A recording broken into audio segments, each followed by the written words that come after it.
మేము నియమించినట్లుగా పూర్వపు దేశ అధ్యక్షుల వారు ప్రస్తుత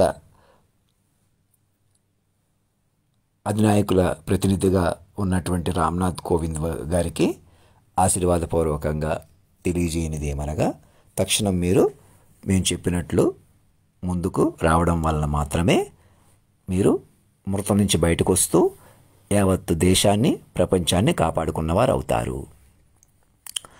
మీ చుట్టూ ఉన్న ప్రపంచం కానీ మీ దేహంతో సహా, నేను మామూలు మనిషిని రామ్నాథ్ కోవింద్ని అంటే మీరు మృతకోణంలో ఉండిపోతున్నారు. అదేవిధంగా వెంకయ్య నాయుడు గారు కానీ, ప్రధానమంత్రి గారు నరేంద్ర మోడీ గారు కానీ, జస్టిస్ బోబ్డే గారు కానీ, ఇతర సిట్టింగ్ జడ్జిలు కానీ, అందులో నాకు తెలిసిన మా తెలుగువారైన రమణ గారు కానీ తక్షణం ఆలోచించి, తర్వాత నేను ఇంకా జడ్జిగా కొనసాగుతాను, ఇంకా ఈ ప్రపంచం భౌతికంగా ఉంటుంది. అలాగే సాక్షులు, మమ్మల్ని విన్న సాక్షులు, ఇంకా మేము సైంటిస్టులుగానే ఉంటాం, మేము సెటిల్ అయ్యాం. ఎవరో చింతపండు వ్యాపారం చేసుకుంటున్నారని తిట్టాను కాబట్టి ఏదో రెచ్చిపోండి, నేను ఎవరినో తిట్టాను కాబట్టి, అంత లెటర్ పెట్టి ఎవరినో తిట్టాను కాబట్టి వదిలేసేయండి, లోటుగా కనపడుతున్నాను కాబట్టి వదిలేసేయండి. వ్యక్తిగత గొడవలా చూపించుకోవట్లేదు కాబట్టి తమాషా చేయండి. ఒక మనిషి గొడవలా చూపించండి, పక్కన గొడవలా చూపించండి, ఎస్ఆర్ నగర్ గొడవలా చూపించండి, తిరుపతిలోను అనకాపల్లిలోను అలాగే మోసాలు అలా ఉంచుకొని అలా ఉండిపోదాం, కెమెరాలతో అలాగే ఉందాం అని ఎవరెవరు ఆలోచిస్తున్నారో, కిందోళ్ళు, మధ్యోళ్ళు, పెద్దోళ్ళు, ఏకకాలంలో దేశ అధ్యక్షులు గారైన మీ దగ్గర నుంచి సాధారణ పౌరుల వరకు ఇవాళ శనివారం అని, రేపు ఆదివారం అని, మళ్ళీ సోమవారం వస్తుందని ఇంక వెయిట్ చేయకుండా గంటన్నరలో మీరు ఎలాంటి మాయలో ఉన్నా, ఎలాంటి వ్యసనాల్లో ఉన్నా మైండ్ పట్టుకుంటే మీరు బయటకు వచ్చేస్తారు. నన్ను పట్టుకుని నేనే ఎక్కువ తక్కువగా ఉన్నానా, నన్ను మైండ్తో పట్టుకోవాలి నా ఎక్కువ తక్కువని. నేను హాస్టల్లో ఒంటరిగా ఉండిపోతున్నాను, ఎవరో నా మెసేజ్ చూసి ఏడ్చేస్తున్నారు, ఎవరో నవ్వేస్తున్నారు, మాకు తెలిసి ఎలా కంట్రోల్ చేయాలో. ఇక్కడ గొడవలా పక్కకు ఇలాగ పట్టుకుని ఉండమన్నారు. మాకెవరికో భయపడిపోయి ఎక్కడికో వెళ్ళిపోవట్లేదు ఇతను అని చిన్నపిల్లోళ్ళలాగా మామూలు మనిషిగా చూస్తే అలానే ఉంటుంది. ఇవన్నీ ఎందుకు వస్తున్నాయి? నన్ను మామూలు మనిషిగా చూడటం వల్ల. నేను ఎదుర్కోలేను, నేను కంగారు పడిపోతాను, ఆవేశపడిపోతాను, పిచ్చోడిని అయిపోతాను. మామూలు మనిషి అంటే అంతే. ఇప్పటి నుంచి ప్రాబ్లం కాదు ఇది, సాక్షుల దగ్గర నుంచి. నేనేం చెప్తున్నానో నేనే స్ట్రాంగ్గా కనపడిన అలాగా నన్ను 1000 పేజీలు 2000 పేజీలు నా మీద చెప్పుకోవాలి, వినాలి. మీరు మనుషుల కొద్దీ ఏదో చేస్తున్నారు, ఏదో చేయట్లేదు, ఎవరు చేయట్లేదు. రెప్పపాటు జగన్మోహన్ రెడ్డి కానీ, చంద్రశేఖరరావు కానీ ఇంకా కులాలు కొద్దీ కుల కార్పొరేషన్లు, కుల సంఘాలు పెంచి, కులాలు కొద్దీ పోస్టింగ్లు ఇచ్చి, కులాలు కొద్దీ కార్పొరేషన్లు పెట్టి, వాళ్ళు ఏదో ఒక రకంగా ఒకళ్ళొకళ్ళు రెచ్చగొట్టి ప్రోత్సహించి, వైసీపీ వాళ్ళు, తెలుగుదేశం పార్టీ వాళ్ళు, ఆ వాళ్ళు ఈ వాళ్ళు అని చెప్పుకుంటూ కూర్చుని ఎలాగైనా కోర్టులను ఎదుర్కొందాం, కోర్టులకే ఎగ్నెస్ట్గా వచ్చేస్తారా, కోర్టులను ఎదుర్కొంటారా, కోర్టుల మీద యుద్ధాలు ప్రకటిస్తారా, కోర్టులు ఎలా ఎదుర్కొంటాయి, కోర్టులు ఏదన్నా చేసేయాలి. పోన్లే అని కేసులు ఉండగా కూడా కోర్టులు ఎదుర్కొంటున్నారు. ఇలా మీరే తప్పించినట్టు, మీరే చేస్తున్నట్టు రెప్పపాటు మీ చేతిలో లేని మాయా వ్యూహంలో అనీసా దాడులని, సిబిఐ దాడులని, ఆ దాడులని, ఈ దాడులని ఏదో ఒకటి ఇంకా దాడులు చేసుకుంటూ, పాత హిస్టరీ కాల్ డేటాలు అనేక సామాన్యులు వేధించుకుంటూ, ఒక కేసు 2 కేసులు మీడియాలు చూపించుకుంటూ, ఒక సుశాంత్ రాజ్పూట్ దీన్ని, ఒక ఆర్ఆర్ సినిమాను, ఒకళ్ళలో ఇద్దరు అనీసా దాడులు చేసుకుని పట్టుకుని మిగతా వాళ్ళందరూ డబ్బులు సర్దేసుకుని మీలో మీరు పంచుకుని, అందులో పోలీస్ వ్యవస్థ, మీడియా వ్యవస్థ, వ్యాపారులు అందరూ కుమ్మక్కైపోయి అరాచక శక్తుల్లా బతుకుతున్నారని రామ్నాథ్ కోవింద్గా. ఇంకా మీరు ప్రెసిడెంట్గా అయితే మీరు ఈ మెసేజ్ కూడా మిమ్మల్ని చూడవద్దంటే, మీ సెక్రటరీ ఎవరో చూడకూడదు అనుకుంటే చూడడం మానేస్తున్నారంటే మీరు ఎటువంటి స్థితిలో ఉన్నారో ఆలోచించుకోండి. స్టాక్ మార్కెట్లని ఎవరు ఏదైనా చేసే అవకాశం ఉంది, ఎంత మోసాలు చేసే అవకాశం ఉంది. ఎలాగైనా డబ్బులు కొద్దీ, మనుషుల కొద్దీ, శరీరాల కొద్దీ రెచ్చిపోయి ఇక్కడ అనకాపల్లి నుంచి సాక్షుల్లో సూర్యకుమారి ఆ సీక్రెట్ ఆపరేషన్లు చేసి మా తాతగారు చచ్చిపోయిన దగ్గర నుంచి మా అమ్మ తమ్ముడిని కూడా వాళ్ళే మా అన్నయ్య లాంటి వాళ్ళని రెచ్చగొట్టి చంపించేసిన కారణం, చచ్చిపోవడానికి కారణమైన ముఠ అంత ఏకకాలంలో ఇక్కడ హాస్టల్ రామకృష్ణ సరోజిని వరకు ఇంకా మధ్యలో మనుషులు, చిన్న మనుషులు, పెద్ద మనుషులు, చేతిలో మనుషులు, ఇప్పుడు మీకు తెలిసిన మనుషులు, తెలియని మనుషులు ఎక్కడెక్కడ ఉన్నారు. ఒక కోర్టు సెక్రటరీ కూడా మాట్లాడితే మేము ఉపయోగించేసుకుంటాం. ఆ కోర్టు సెక్రటరీ పేరు కూడా నేను మర్చిపోయాను, అతని ఫోన్ నెంబర్ కూడా నా దగ్గర లేదు.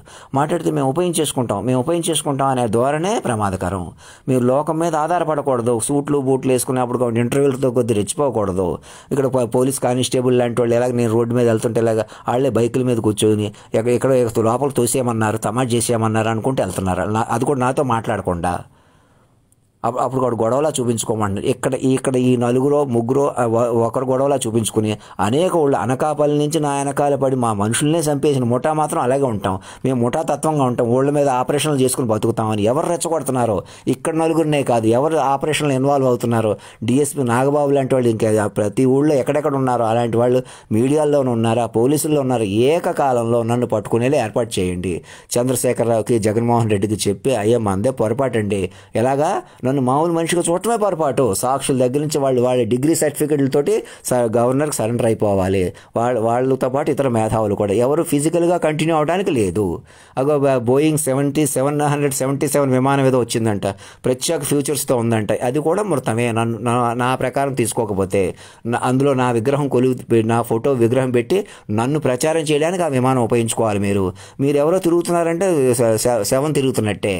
అందులో దేశ అధ్యక్షుడు ఎక్కినా, ప్రధానమంత్రి ఎక్కినా, ఉపరాష్ట్రపతి ఎక్కినా, ఇంకొకరు ఎక్కినా మీరు మనుషులుగా సెక్యూర్గా లేరు. ఇప్పుడు కూడా మీరు తిరుగుతున్న ప్రచారం కానీ మీరు చేస్తున్న హడావిడి కానీ మీడియా సందడి కానీ ఏది కూడా మృతప్రాయం.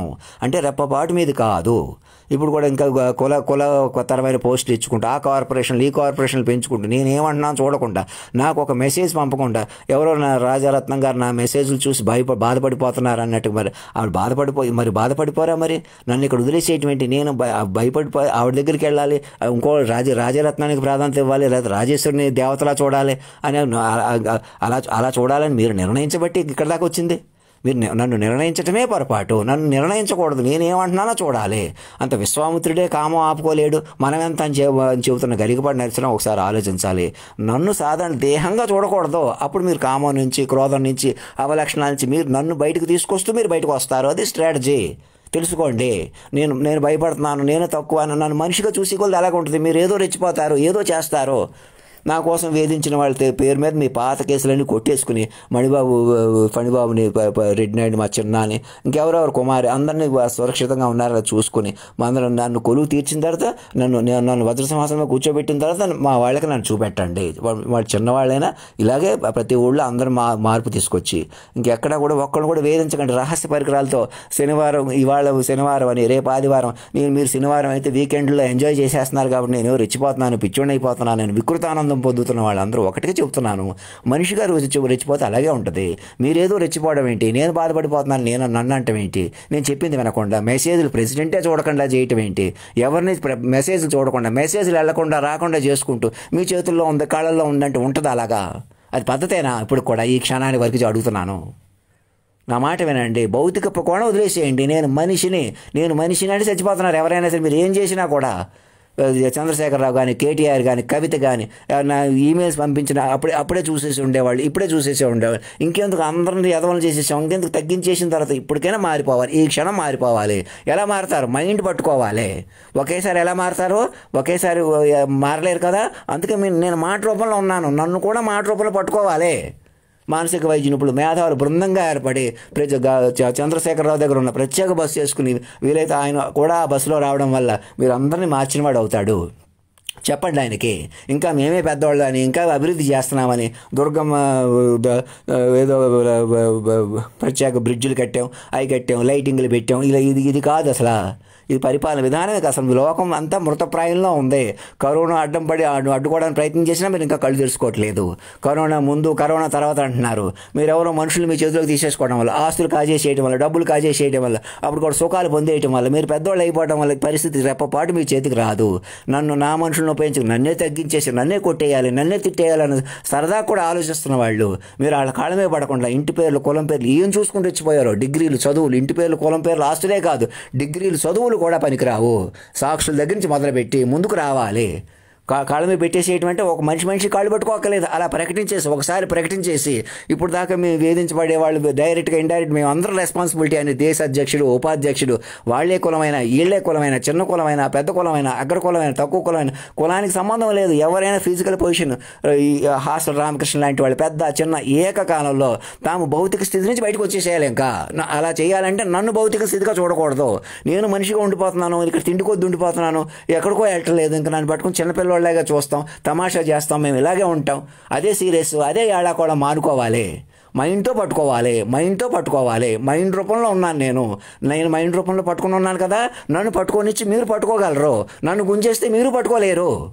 నోట్ చేసుకోండి, ఇదే చెబుతున్నాను నేను ప్రతిరోజు అప్పటి నుంచి కూడా. నేను ఎక్కడికో వెళ్ళి వాళ్ళకి ఏదో కలిసి వాళ్ళకి ఏదో చెప్పి వీళ్ళకి ఏదో చెప్పి ఇంకా మనిషి కదలిక లేదు, ఎవరికి సెక్యూర్ కాదు నాతో సహా. మనిషి అనుకుంటున్నావా, మీరే చంపేసుకుంటున్నారు, మిమ్మల్ని మీరే చంపేస్తున్నారు. ఎవరినో చంపడం కాదు, మనుషులు చంపడం కాదు, మీరు ఫిజికల్ గాల్లో దీపాలు. మీరు ఎంత బలంగా ఉన్నారు, నారా లోకేష్ బాబుని చూసుకున్నాం, మహేష్ బాబుని చూసుకున్నాం, ఇంకో జగన్మోహన్ రెడ్డిని చూసుకున్నాం, ఎవరు వెలుగుతున్నారు, బలంగా ఉన్నారు, అదే మృతం. వెలిగిపోవడం అంటే మండిపోవడం. శవాలు శ్మశానాలు చచ్చిపోయి తగలబడతాయి, మీరు బతికుండగానే తగలబడిపోతున్నారు. కాంటెంప్లేటివ్ మోడ్లో రాకపోవడం వల్ల చెప్పుకోవాలి, వినాలి, రిజర్వ్డ్గా మారాలి. గంటన్నరలో 10-15 ఏళ్ళు అంటే ఆ సమృద్ధిలో పడాలి. నోట్ చేసుకోండి. ఏబి రాధాకృష్ణ చౌదరి మీ పేర్లు తీసుకుని మీరే ఇవన్నీ చేస్తున్నారనో ఎక్కడన్నా ఒక మెసేజ్లు అంటే దాని అర్థం మీరు ఒక్కరేని కాదు, మీలాగా ఆలోచిస్తున్న వాళ్ళందరూ కారణమే, బాధ్యతే. మీ TV9 వాళ్ళందరికీ చెబుతున్నాను. సినిమా యాక్టర్లు ఇంకా సినిమాలు కొద్దీ మేము ఇంకా సినిమాలే తీసుకోవాలి, ఆపేయమంటలేదు. అందులో నా టైటిల్ రోల్, ఆ హీరో వెనకాల హీరోయిన్ నేను, హీరోయిన్ వెనకాల హీరోయిన్ నా మనసులో అమ్మాయి అని చెప్పుకోవాలి. అని మనుషుల కొద్దీ తమాషా చేయాలి. నేను మనుషుల కొద్దీ ఆగిపోతున్నాను, మనుషుల కొద్దీ భయపడుతున్నాను, మనుషుల కొద్దీ నన్ను ఏదో చేస్తున్నారు. మనుషుల కొద్దీ పెట్టి మనుషుల కొద్దీ తమాషా చేసి మనుషుల కొద్దీ పక్కకు మలిపేసేయండి అని ఆలోచిస్తున్న వాళ్ళు ఒకటే ఆలోచించండి, ఏకకాలంలో ఇంక మనుషుల కొద్దీ వదిలేసేయండి ప్రతి ఊళ్ళో, అదే శాశ్వత పరిష్కారం. అందుకే నేను ఇక్కడ ఉన్నాను. ఇప్పుడు కూడా రాజారత్నం గారిని, రాజేశ్వరి గారిని, అందరూ ముందుకు నాయుడు గారిని, రామకృష్ణరావు గారిని, బాపూజీరావుని, కాకుమాన్ సుభాష్ చంద్రబోస్ని అందరికి ముందుకు రమ్మానండి. నేను ఎందుకు ఏకవచనం ప్రయోగిస్తున్నాను, ఎందుకు కొందరు గౌరవిస్తున్నాను కూడా నాకే వదిలిపెట్టేసేయండి. అది వాళ్ళలో ఒక మార్పు రావాలని కోరుకుంటున్నాను. నేను సూచించిన మార్పు అందరికీ సమానమే, కాకపోతే కొందరిని ప్రత్యేక గౌరవిస్తున్నాను, కొందరు అలాగా పిలుస్తున్నాను అంతే. అందరూ నాకు సమానమే. నేను ఎవరిని ఎలా పిలిచినా వెంటనే భయపడిపోతున్నాను, వెంటనే సర్దేసుకుంటున్నాను, అలా చూడకండి. ఒక 1000 పేజీల వరకు అలానే ఉంటాను. 1000 పేజీలు చెప్పుకోవాలి, వినాలి.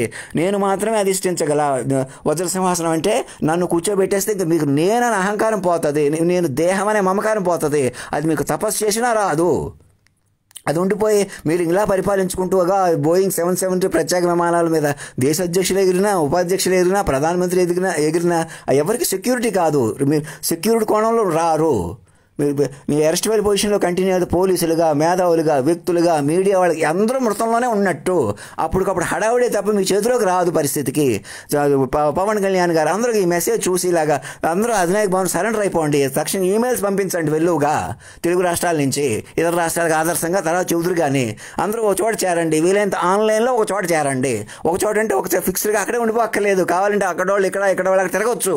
కానీ ముందు కనెక్ట్ అవ్వండి. మీ ఆఫీసుల నుంచి అధినాయక భవన్ కనెక్ట్ అయిపోండి. అధికారులకు అందరికీ చెప్పండి. ఐఏఎస్ ఆఫీసర్లు అందరూ కూడా, చిన్న గ్రూప్ 1 ఆఫీసర్లు, గవర్నర్ సిబ్బంది లాంటి వాళ్ళు, ఇంకా పెద్ద చిన్న కానిస్టేబుల్ దగ్గర నుంచి దేశ అధ్యక్షుల వరకు మొదట నేను మనిషిని అంటే చచ్చిపోతున్నారు. ఈమెయిల్స్ పంపించి నేను మనిషిని కాదు మరి ఎలాగా, అధినాయక పిల్లవాడిని, మాట రూపంలో ఉన్నాను, మాట రూపంలో ఉన్న సర్వాంతర్యాన్ని మాటతో పట్టుకుంటే నేను మనగలను. ఎవరిని వేధించడం, భయపెట్టడం మనుషుల కొద్దీ చూడకండి. మరి చిన్నోళ్ళే, మీ వాళ్ళే, మా వాళ్ళు ఎవరూ లేరు అలాగ. ఇంకా అందరూ మైండ్ రూపంలోనే ఉన్నాం, సురక్షితంగా చక్కగా చెప్పుకోవాలి, వినాలి, తెలుసుకోవాలి, తెలియచెప్పుకోవాలి. జీవితం అంటే ఫిజికల్ అనుకుంటున్నారు, మీకు ఫిజికల్గా బలంగా ఉన్నారు, మీరు కరెక్ట్గానే ఉన్నారు, మీతో పోటీ పడిపోతున్నాను, నేను ఫిజికల్గా ఎదుర్కోలేకపోతున్నాను, నేను ఫిజికల్గా తప్పు, నేనే ఫిజికల్గా లోటు, నేను కావాలంటే ఫిజికల్గా ఏదో చేయండి, మీరు ఫిజికల్గా రెచ్చిపోండి, ఫిజికల్ వదిలేసేయండి. ఇంకా మైండ్ పట్టుకోండి, మనసు మాట చెప్పుకోకండి, ఏ పని చేయకండి, చేయలేరు అలాగా. చెప్పుకుని వినకుండా గ్లాస్ మంచిది కానీ, చిన్న సెక్షువల్ హెరాస్మెంట్స్ కానీ ఏవి కూడా మగవాళ్ళని కానీ ఆడవాళ్ళని కానీ ఎక్కువగా చూస్తాం, తక్కువగా చూస్తాం. అలా కాదు, ఏమంటున్నాడో చూసుకోవాలి. ప్రతి చోట, ప్రతి మనిషి, ప్రతి సందర్భంలో, ప్రతి మాటలో, ఈ క్షణం నుంచి, ఇప్పటి నుంచి అలా చూడాలంటే ఎన్ని నడిపిన వాడు ఒకడు ఉన్నాడు అని నన్ను కేంద్ర బిందువుగా పట్టుకోవాలని ఎందుకు చెప్తున్నాను ఆలోచించండి కూర్చొని. ఇది హడావిడి కాదు, దూకుడు కాదు, తమాషా కాదు, అప్పటికప్పుడు నవ్వులాట్లు కాదు, అప్పటికప్పుడు సీరియస్ కాదు. మైండ్ పట్టుకోండి. కాలసూరు పురుషోత్తమ మహారాజా అధినాయకాన్ని నన్ను పట్టుకుని గ్రహించండి. ఈ క్షణం నా దగ్గరికి నాకు ఈమెయిల్ పంపంగానే ఇంకో గంటకో 2 గంటలకో 3 గంటలకో లేదా రేపో ఎల్లుండికో నా దగ్గర ప్రత్యేక బస్సు వేసుకుని వచ్చి నన్ను ఊరేగింపుగా తీసుకుని వెళ్ళి మొదట అధినాయక భవన్లో బొల్లారం అధినాయక భవన్లో కొలువు తీర్చిన తర్వాత నా చేత సంపూర్ణ మద్య నిషేధం సంతకం పెట్టించిన తర్వాత అప్పుడు నన్ను అక్కడ ప్రత్యేక డ్రెస్ వేసి కూర్చోబెట్టిన తర్వాత మా చుట్టాలకి, మీరు ఇప్పుడు దాకా వేధించిన వాళ్ళని, భయపెట్టిన వాళ్ళకి నన్ను చూపెట్టండి, అందరికీ చూపెట్టండి ఏకకాలంలో. అది పద్ధతి. అంతేగాని నన్ను మనిషిగా తొక్కేసేయండి, మనిషిగా ఇక్కడ ఉండిపోతున్నాడు, మనిషిగా మీరు రెచ్చిపోయి మీరే తప్పులు చేసి, మీరే ఎప్పటి నుంచో మోసాలు చేసి, ఎప్పటి నుంచో మనుషులనే చంపేసి, ఆ గొడవలు అలాగే ఉంటాయి. మనుషులు అలాగే ఉంటాం ప్రతి ఊళ్ళోనూ, పోలీసులు అలాగే ఉండాలి, మీడియాలు అలాగే ఉండాలి, కోర్టులు అలాగే ఉండాలి, దేశ అధ్యక్షుడు అరెస్ట్ వైల్ పొజిషన్లోనే ఉంటాడు, బయట నుంచి రాడు. మేము ఇలాగే ఉంటాం. ఇలా ఉంటామంటే మృతం అది. నన్ను పట్టుకోవడం అంటే మృతం నుంచి బయటకు వచ్చేసేయటం, దేవుడి దర్శనం చేసుకోవడం కంటే ఎక్కువ అది. కూర్చుని ఆలోచించుకోండి. మేధావులు, పండితులు, గురువులు, ఇంకా కులం కొద్దీ, మతాల కొద్దీ, డబ్బులు కొద్దీ, అకౌంట్లో డబ్బులు వేయడాలి, అలాంటి కార్యక్రమాలు అవసరం లేదు. ఇంకా ముందు మీరు మైండ్ పట్టుకోండి, మైండ్తో ప్రేమించండి, మాట చూసుకోండి. అటు సన్నంగా ఉన్న, లావుగా ఉన్న, బలంగా ఉన్న, అందంగా ఉన్న, గుడ్డిగా ఉన్న, నడ్డిగా ఉన్న, వాడి చేత పని చేయించుకోవాలన్నా, మీరు పని చేయాలన్నా, ఏం చేయాలన్నా మాట చూసుకోండి. మాట లేకుండా లేదు ప్రపంచం. మాట పంచభూతాలు కూడా మాటాధీనంలో ఉన్నాయి. సర్వం మాట ప్రకారం ఉంది. మాట మాట మాట మాట నిలిచిన జగత్తు నిలుచును. ఆ ప్రకారం సూర్యుడే నా కంట్రోల్లో ఉన్నాడు. నేనే సూర్యుడిని కూడా గైడ్ చేసిన వాడిని. అదే అక్కడ రాశాను, చెప్పడానికి ప్రయత్నం చేస్తున్నాను సంవత్సరాల నుంచి. నన్ను మనిషిగా చూస్తే మీకు ఆ సెక్యూరిటీ రాదు. ఈ క్షణం పట్టుకోకపోతే ఆలస్యం అయిపోద్ది. ఇంకా మృతం పెంచేసుకుంటారు, మృతం మీద కొనసాగుతారు. అదే నేను ఆందోళన పడేది. అంతేగాని నన్ను ఏదో చేస్తున్నారు, మీరేదో చేస్తున్నారు. మనుషులుగా మనం చేసేది ఏమీ లేదు. ఇంకా మాటలో పట్టుకోవాలి. ఇంకా ఈ క్షణంగా ఆలస్యం చేయకుండా మాకు ఇలా చెప్పేస్తే, ఇలా లెటర్ ఇస్తే, అలా కాదు ఫేస్బుక్లో నాకు మెసేజ్ వెళ్ళకుండా, మెసేజ్ రాకుండా చేసిన వ్యవస్థను పునరుద్ధరించుకోండి. నాకు మెసేజ్లు వచ్చేలా చూసుకోండి, మెసేజ్లు పంపించండి. అందరూ నా మీద 10 పేజీలు 20 పేజీలు రాయించండి. అధినాయక నామాలు అందుకే పెట్టాను అక్కడ. ప్రతి వాళ్ళు ఆలోచించేలా చేయాలి. ఏదో ఒకటి మాట్లాడకూడదు, ఏదో ఒకటి చెప్పకూడదు. మీడియాలు కానీ, వ్యక్తులు కానీ, ఎవరు కూడా, సినిమా వాళ్ళు కూడా నన్ను నా కథ నాకు సమర్పించకుండా మీరు ఏ సినిమా తీయకూడదు. ఏ చల్లవ ఈ మృతం అది. ధర్మో రక్షతి రక్షత సత్యమేవ జయతే.